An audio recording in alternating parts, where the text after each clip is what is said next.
మెదక్ జిల్లా ఆందోళన నియోజకవర్గంలో సంచలనం సృష్టించిన ఆన్లైన్ మోసం ఒకటి ఆలస్యంగా వెలుగులోకి వచ్చింది.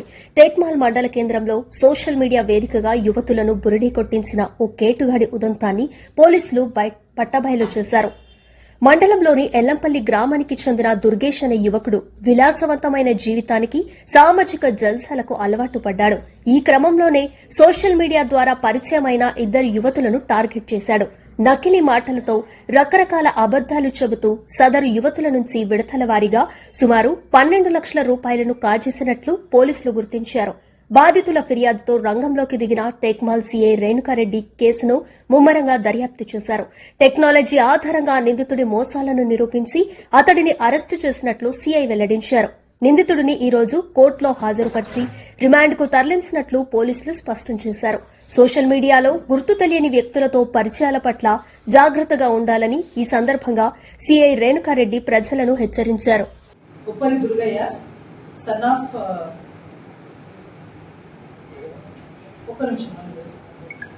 రోజు మనకు దుర్గేష్ సన్ ఆఫ్ రాజు అని ఈయన ఏ గ్రామస్తుడు అంటే ఎల్లంపల్లి గ్రామస్తుడు.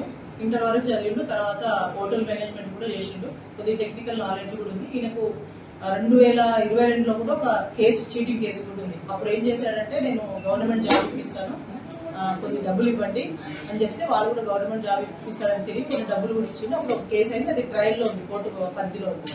ఇప్పుడు ఏం చేసిందంటే, ఆయన బాగా జలసాలకు అలవాడి తాగుడుకు బానిసయ్యి ఒక ఐడిని ఆయన తెలిసిన వ్యక్తి పేరు పైన ఐడి చేసిండు. అంటే ఆయన సత్యమైన ఈ ఊరు ఉంది కదా, ఆ ఊరిలో ఉన్న ఒక తెలిసిన వ్యక్తి, ఇంకా క్లాస్మేట్, ఆ క్లాస్మేట్ వ్యక్తి పైన తెలుస్తారు కాబట్టి రిత్విక్ రెడ్డి అని ఒక ఐడి క్రియేట్ చేసిండు ఇన్స్టాగ్రామ్ లో. ఆ ఐడి క్రియేట్ చేసి ఆ Rithvik Reddy already police constable కాబట్టి ఆ ఫోటోని తీసుకొని ఆ ఐడి మీదనే ఈయన ఇద్దరు పిల్లలకి, ఆడపిల్లలకి, వాళ్ళ పేర్లు చెప్పకూడదు బయటికి కాబట్టి వాళ్ళ ఇద్దరు పిల్లలకి ఏం చెప్పారంటే, నేను ఐపీఎస్ ట్రైనింగ్ లో ఉన్నాను ఛత్తీస్గఢ్ లో, ఆ ట్రైనింగ్ అవ్వగానే మీకు ఇమ్మీడియట్లీ నేను వచ్చి పెళ్లి చేసుకుంటా, కొద్ది ఖర్చులకు అవసరం అంటే వాళ్ళు కూడా పేరెంట్స్ ఏమనుకుంటున్నారు అంటే చదువురాని పేరెంట్స్ కాబట్టి, సరే మంచి అల్లుడు వస్తున్నాడు కాబట్టి డబ్బులు అవసరం ఉన్న ఇద్దాం, ట్రైనింగ్ లో ఉన్నాడు అంటున్నాడని వాళ్ళు ఒకరు 5 లక్షలు, ఇంకొకరికి ఏం చెప్పిందంటే, నేను ఎంబీబీఎస్ చేస్తున్నాను, డాక్టర్ అవుతున్నాను, నీకు మంచి ఒక డైమండ్ ఇప్పిస్తా, అది అక్కడ నుంచి వస్తుంది, విదేశాల నుంచి డైమండ్ వస్తుంది, దానికి కొద్ది ట్యాక్స్ పే చేయాలి అని వాళ్ళకి చెప్తే నమ్మ వాళ్ళకి, పాపం అమ్మాయిలు చాలా చిన్న ఏజ్ మైనర్ కాబట్టి నమ్మి ఈయనకి ఇమ్మీడియట్లీ మళ్ళీ ఏం చెప్పిండు, ఆ మాట్లాడిన వాళ్ళు వేరు, వాళ్ళు ఇప్పుడు ఎంబీబీఎస్ అని చెప్పినా ఈయన కాదు, ఈయనే చెప్తాడు కానీ ఈయన కాదు, మళ్ళీ నేను దుర్గేష్ అనటానికి పంపిస్తా, ఫ్రెండ్ కి డబ్బులు ఇవ్వండి అంటాడు. దుర్గేష్ అనటానికి సేమ్ విలేజ్ కాబట్టి వాళ్ళు కూడా నమ్మిండ్రు, ఒకటే విలేజ్, ఆయన ఫ్రెండ్ అని చెప్పాడు అనమాట.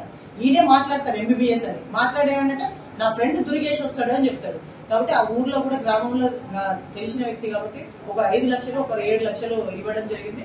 ఆయన మిగతా డబ్బులన్నీ ఖర్చు పెట్టుకుని మనకి ఇప్పుడు 6 లక్షలు వాళ్ళ ఇంట్లో కారు కొనుక్కుందామని పెట్టిండు. అవి మనం స్వాధీనం చేసుకున్నాం.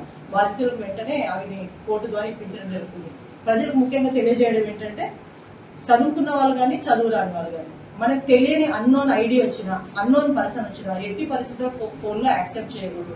ముఖ్యంగా విద్యార్థులు ఇన్స్టాగ్రామ్ వాడటమే తప్పు. దయచేసి పేరెంట్స్ దీనిపైన దృష్టి కేంద్రీకరించి ఫోన్ వాడడం, ఇన్స్టాగ్రామ్ వాడడం, యూట్యూబ్ లో ఎక్కువగా ఏ అంటే అవి సెర్చ్ చేయడం, గూగుల్లో ఏ అంటే సెర్చ్ చేయడం, చాట్ జీపీటీలో సెర్చ్ చేయడం మీరు కొద్ది దృష్టి పెట్టాలని ప్రజలకు వినియోగించారు.